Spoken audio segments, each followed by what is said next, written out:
노후에 자녀들에게 존경받는 10가지 방법. 또는 꼰대 탈출 프로젝트. 여러분 안녕하세요. 저는 미래에서 온 타임머신 여행자는 아니고 그냥 요즘 애들이 뭘 생각하는지 좀 아는 평범한 사람입니다. 오늘은 노후에 자녀들에게 우리 부모님 정말 멋지시다라는 소리를 듣고 싶은 분들을 위한 생존 가이드를 준비했습니다. 물론 자녀들이 부모를 존경하는 건 당연한 일이라고 생각하실 수도 있습니다. 하지만 솔직히 말씀드리면 요즘 세상은 당연한 게 어딨어? 라는 마인드로 돌아갑니다. 그러니 우리도 조금 전략적으로 접근해야 하지 않을까요? 자, 그럼 본격적으로 시작해볼까요? 스마트폰을 정복하라. 하지만 과하게는 말고. 김 여사의 실패담. 김 여사 62세는 어느 날 손자에게 전화를 걸었습니다. 야, 너 왜 카톡 안 읽어? 할머니 보냈어요. 응, 어제 보냈는데. 할머니 그거 저장만 하시고 안 보내신 거예요. 김 여사는 3시간 동안 공들여 쓴 메시지를 전송 버튼 누르는 걸 깜빡했습니다. 손자는 할머니가 자기를 무시한다고 삐졌고, 김 여사는 손자가 왜 삐졌는지 이해할 수 없었죠. 핵심 포인트? 스마트폰을 어느 정도 다룰 줄 알면 자녀들이 여러분을 시대를 따라가시는 분으로 봅니다. 카톡 보내기, 사진 찍기, 인터넷 검색 정도만 해도 충분합니다. 유튜브로 손주 동영상 보는 법까지 터득하면 금상첨화. 하지만 여기서 중요한 건 과하지 않는 것입니다. 박 사장 65세는 스마트폰을 너무 잘 쓰게 되자 새벽 2시 아들에게 기사 봤니? 라면 뉴스 링크를 20개씩 보내기 시작했습니다. 아들은 아버지의 연락을 읽지 않음으로 돌리는 버릇이 생겼죠. 적당히가 중요합니다. 과유불급. 실천 방법. 일주일에 자녀에게 전화로 이거 어떻게 하는 거야? 물어보기. 자녀들은 가르쳐주는 걸 좋아합니다. 새벽 시간대 메시지 자제하기. 이모티콘은 12개 정도만 사용하기. 하트 50개는 부담스럽습니다. 내 때는 말이야 금지령. 이 전무의 각성. 58세 이 전무는 회사에서 막 퇴직했습니다. 그는 대학생 딸과 저녁을 먹다가 습관적으로 말했죠. 내가 너 나이 때는 말이야 학교 끝나면 바로 아르바이트 갔다. 요즘 애들은 너무 편하게 살아. 딸이 젓가락을 내려놓으며 말했습니다. 아빠, 나 이번 학기 학점 4.2에 봉사활동 120시간 채우고 자격증 3개 따고 인턴십도 하고 있어요. 그런데 취업은 하늘의 별 따기래요. 아빠 때랑 지금은 완전히 달라요. 이 전무는 그날 깨달았습니다. 자기 시대의 잣대로 요즘을 평가하는 건 불공평하다는 것을요. 핵심 포인트? 여러분의 고생담은 정말 귀합니다. 하지만 그걸 비교의 도구로 쓰는 순간 자녀들은 마음의 문을 닫습니다. 대신 나도 힘들었는데 너는 다른 방식으로 힘들겠구나라고 공감해주세요. 금지 멘트리스트. 내 때는 이런 거 없었는데도 잘 살았어? 요즘 애들은 너무 약해. 우리 때는 이런 거 하나도 안 힘들었는데. 내가 너 나이 때는. 대체 멘트?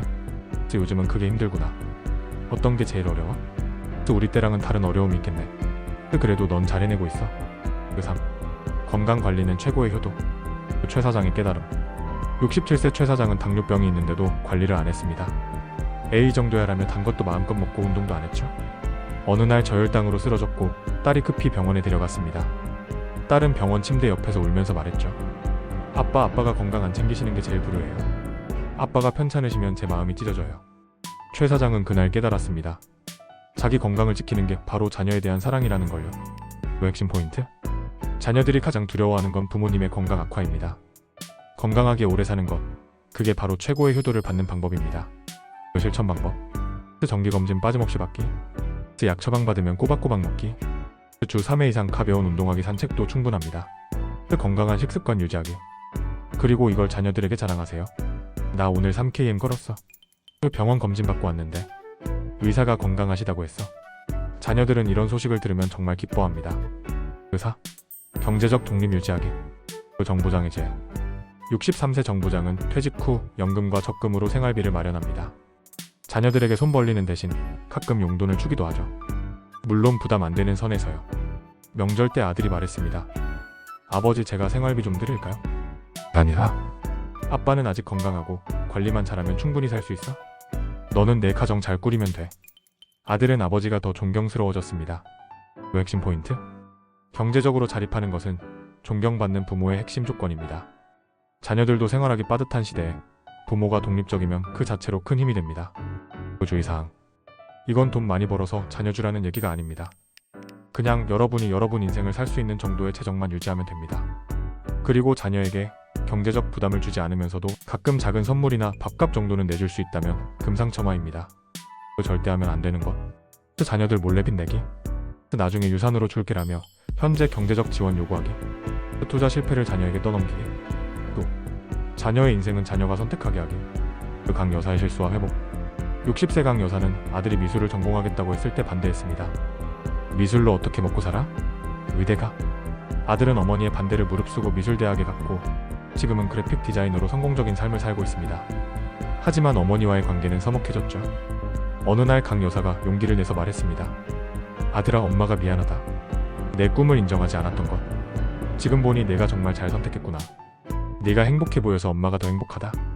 아들은 눈물을 글썽이며 어머니를 안았습니다. 그 핵심 포인트? 자녀들은 더 이상 부모의 소유물이 아닙니다.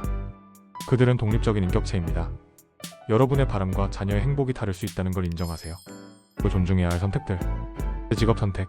그 결혼 상대 물론 조언은 할 수 있습니다. 그 주거지. 그 자녀 양육 방식 손주 관련. 그 삶의 방식. 그 마법의 문장. 그 내가 행복하면 그게 최고야. 그 내 선택을 믿어. 그 걱정되지만 내가 잘 판단할 거라 믿어. 그 잘못되면 엄마 아빠가 있어. 그 6. 평생 배움을 멈추지 마라. 그 손 교수의 멋진 노후. 69세 손 교수는 퇴직 후 영어와 기타를 배우기 시작했습니다. 대학생 손녀는 할아버지가 영어 회화 학원에 다니는 모습을 SNS에 올렸죠. 우리 할아버지 69세에 영어 배우기 시작하심. 멋있는 할부지의 도전기 해시태그 평생학습 해시태그를 모델. 손녀의 친구들이 댓글을 달았습니다. 대박. 진짜 멋지시다. 나도 나이 들어도 저렇게 살고 싶다. 그 핵심 포인트? 나이가 들었다고 배움을 멈추면 자녀들도 여러분을 과거에 머물러 있는 사람으로 봅니다. 하지만 계속 새로운 걸 배우면 여전히 성장하는 멋진 사람으로 보죠. 그 배울 수 있는 것들. 악기, 외국어, 그림 그리기, 컴퓨터 스마트폰 활용, 요리, 운동 요가, 필라테스 골프 등, 글쓰기. 나이는 숫자에 불과합니다. 80세에 대학 들어간 사람도 있고 70세에 유튜버 된 사람도 있어요. 7. 잔소리 대신 찌질을 보내라. 조 여사의 변화. 64세 조 여사는 딸이 30대 중반인데도 결혼을 안 하자 매번 만날 때마다 잔소리했습니다. 너 언제 결혼할 거야? 이제 슬슬 해야지. 엄마, 나 아직 준비 안 됐어요. 준비가 무슨 준비야? 나이가 있는데? 딸은 점점 어머니를 만나기 싫어했습니다. 어느 날 조 여사는 친구의 조언을 듣고 접근 방식을 바꿨습니다. 딸아, 엄마는 네가 행복했으면 좋겠어. 결혼을 하든 안 하든 네가 원하는 대로 살았으면 해. 엄마는 항상 내 편이야. 딸은 감동해서 울었습니다. 엄마 고마워요. 사실 요즘 회사에서 힘든 일이 있었는데. 그 뒤로 딸은 더 자주 어머니를 찾았습니다. 그 핵심 포인트? 잔소리는 사랑의 표현이라고 생각하실 수 있습니다. 하지만 자녀들에게는 압박으로 느껴집니다. 잔소리 대신 찌질을 보내면 자녀들은 오히려 더 여러분을 찾게 됩니다. 피해야 할 잔소리 베스트 5. 1. 넌 언제 결혼할 거야? 2. 출산 관련 손주는 언제 보여줄 거야? 3. 직장 관련 그 회사는 안정적이야. 4. 외모 관련 살 좀 빼라. 왜 그렇게 마르니? 5. 생활 방식집은 왜 이렇게 더러워? 그 대체 멘트? 요즘 어때? 힘든 거 없어? 필요한 거 있으면 언제든 말해. 내가 행복해 보여서 좋다. 잘하고 있어. 8. 재미있는 사람이 되기. 황 사장의 변신. 66세 황 사장은 원래 진지하고 무뚝뚝한 사람이었습니다. 손주들도 할아버지를 약간 무서워했죠. 어느 날 황 사장은 유튜브에서 개그 프로그램을 보다가 재미있는 유행어를 배웠습니다. 손주들이 집에 놀러 왔을 때 황 사장이 말했죠. 할아버지가 요즘 힙하다며? 손주들은 깜짝 놀라며 웃었습니다. 그 뒤로 황 사장은 가끔 유머를 섞어 대화하기 시작했고 손주들은 할아버지와 더 가까워졌습니다. 그 핵심 포인트? 무겁고 진지하기만 한 사람보다 함께 있으면 즐거운 사람이 더 존경받습니다. 물론 개그맨이 되라는 게 아니에요. 그냥 가끔 웃음을 나눌 수 있는 여유만 있으면 됩니다. 그 실천 방법? 자녀 손주들과 함께 예능 프로그램 보기. 가끔 유머러스한 유행어 사용해보기 너무 과하지 않게. 자신의 실수나 웃긴 경험담 공유하기. SNS에서 재미있는 밈이나 짤 공유하기. 주의사항. 남을 비하하거나 상처 주는 유머는 절대 금물입니다. 특히 외모, 학벌, 직업 등을 놀리는 건 최악이에요. 그리고 며느리 사위를 내 자식처럼 대하기. 윤 여사의 지혜. 61세 윤 여사는 아들이 결혼하자마자 며느리에게 말했습니다. 이제 우리 딸이야. 불편한 거 있으면 언제든 말해. 명절 때 음식 준비? 하고 싶으면 하고 힘들면 같이 배달시켜 먹자. 며느리는 윤 여사를 진짜 엄마처럼 따릅니다. 아들은 어머니가 자랑스럽죠. 반대로 65세 박 여사는 며느리를 남으로 대했습니다. 명절마다 온갖 음식을 준비하게 하고 우리 집 며느리는 이것도 못해라며 비교했죠. 며느리는 스트레스로 우울증까지 앓았고 아들과도 사이가 나빠졌습니다. 핵심 포인트? 며느리나 사위는 여러분의 자녀와 결혼한 가족입니다. 그들을 편하게 대하면 자녀도 행복해집니다. 그들을 힘들게 하면 자녀와의 관계까지 나빠집니다. 그 며느리 사위 대하는 법? 진짜 내 자식처럼 대하기 차별하지 않기, 불편한 요구하지 않기, 부부 싸움에 끼어들지 않기, 칭찬 많이 하기, 사적인 공간 존중하기, 절대 하면 안 되는 것. 우리 아들 딸은 원래 안 그랬는데. 다른 집 며느리 사위는 부부의 사생활 간섭, 손주 양육 방식에 일방적으로 간섭. 10. 감사와 사랑을 표현하기. 권 사장의 마지막 교훈. 70세 권 사장은 평생 자식들에게 사랑한다는 말을 한 번도 안 했습니다.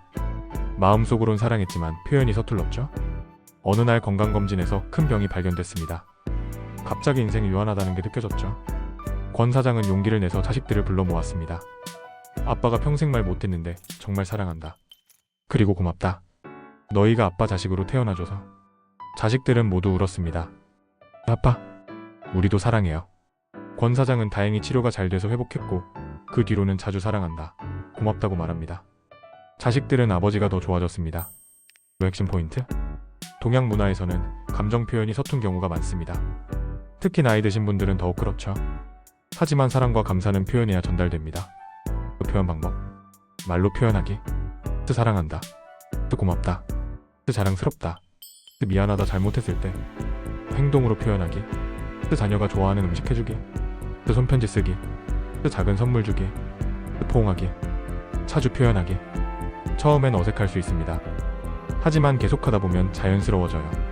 그리고 자녀들도 여러분에게 더 자주 사랑을 표현하게 됩니다. 에필로그 완벽한 부모는 없다. 자, 여기까지 10가지 방법을 소개했습니다. 그런데 솔직히 말씀드릴게요. 이 모든 걸 완벽하게 지키는 건 불가능합니다. 왜냐고요? 우리는 인간이거든요. 가끔은 실수할 겁니다. 잔소리도 하고 내 때는 말이야라고 말할 수도 있어요. 스마트폰을 잘못 만져서 자녀에게 이상한 메시지를 보낼 수도 있고 건강관리를 게을리할 수도 있습니다. 하지만 괜찮습니다. 중요한 건 노력입니다. 자녀를 사랑하고 그들의 행복을 바라고 더 나은 부모가 되려고 노력하는 마음. 그게 바로 존경받는 부모의 진짜 모습입니다. 자녀들도 여러분이 완벽하길 바라지 않습니다. 그들이 원하는 건 그냥 노력하는 부모님, 변화하려는 부모님, 자신들을 사랑하는 부모님입니다. 오늘부터 실천할 수 있는 것. 1. 자녀에게 전화해서 요즘 어때? 라고 물어보기. 사랑한다 또는 고맙다 한번 말하기. 3. 건강검진 날짜 잡기. 4. 스마트폰 기능 하나 배우기. 5. 잔소리 한번 참기. 이 중에 딱 하나만 해도 됩니다. 작은 변화가 모여서 큰 변화가 됩니다. 그 마지막 이야기. 제가 아는 한 할아버지는 90세에 처음 손주에게 사랑한다고 말했습니다. 손주는 40세였죠. 늦었을까요? 아닙니다. 손주는 그날을 평생 잊지 못할 거라고 했습니다. 할아버지가 나를 사랑하신다는 걸 알았지만 직접 들으니까 정말 다르더라고요. 늦은 때란 없습니다. 지금이 바로 시작하기 가장 좋은 때입니다. 오늘 자녀에게 전화 한 통 걸어보는 건 어떨까요? 그냥 목소리 듣고 싶어서라고 말하면서요. 여러분의 노후가 자녀들과 함께 웃고 사랑하고 행복한 시간으로 가득하길 진심으로 바랍니다. 화이팅! 이 글을 자녀들에게 이거 봐라, 이렇게 하면 되는 거야 라고 보내지는 마세요. 그건 잔소리가 됩니다. 그냥 혼자 읽고 조용히 실천하세요. 자녀들이 먼저 알아챌 겁니다.